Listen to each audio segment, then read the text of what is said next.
আসন্ন কোরবানি ঈদে কোরবানি পশুর চামড়ার মূল্য নির্ধারণ করা হয়েছে। এবার ঢাকার মধ্যে কোরবানি গরুর চামড়ার মূল্য ধরা হয়েছে প্রতি বর্গফুট ৫৫ থেকে ৬০ টাকা এবং ঢাকার বাহিরে প্রতি বর্গফুট গরুর চামড়ার মূল্য নির্ধারণ করা হয়েছে ৫০ থেকে ৫৫ টাকা। সোমবার সচিবালয়ে আসন্ন ঈদ উল আজহা উপলক্ষে কাঁচা চামড়ার মূল্য সুষ্ঠু ব্যবস্থাপনা নিয়ে আয়োজিত এক বৈঠক শেষে চামড়ার নতুন মূল্য ঘোষণা করা হয়। গতবারের চেয়ে এবার প্রতি বর্গফুট চামড়ার দাম ৫ টাকা বাড়ানো হলো। সেই সঙ্গে প্রতি পিস চামড়ার সর্বনিম্ন দাম নির্ধারণ করা হয়েছে।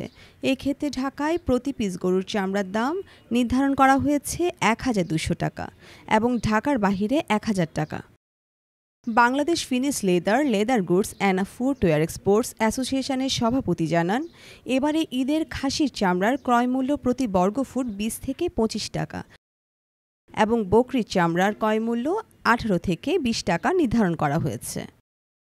গত বছর ঢাকার মধ্যে কোরবানি গরুর চামড়ার মূল্য নির্ধারণ করা হয় প্রতি বর্গফুট ৫০ থেকে ৫৫ টাকা এবং ঢাকার বাহিরে প্রতি বর্গফুট গরুর চামড়ার মূল্য নির্ধারণ করা হয় ৪৫ থেকে ৪৮ টাকা। আর খাসির চামড়ার ক্রয়মূল্য নির্ধারণ করা হয় প্রতি বর্গফুটে ১৮ থেকে ২০ টাকা এবং বকরির চামড়ার ক্রয়মূল্য নির্ধারণ করা হয় প্রতি বর্গফুটে ১২ থেকে ১৪ টাকা।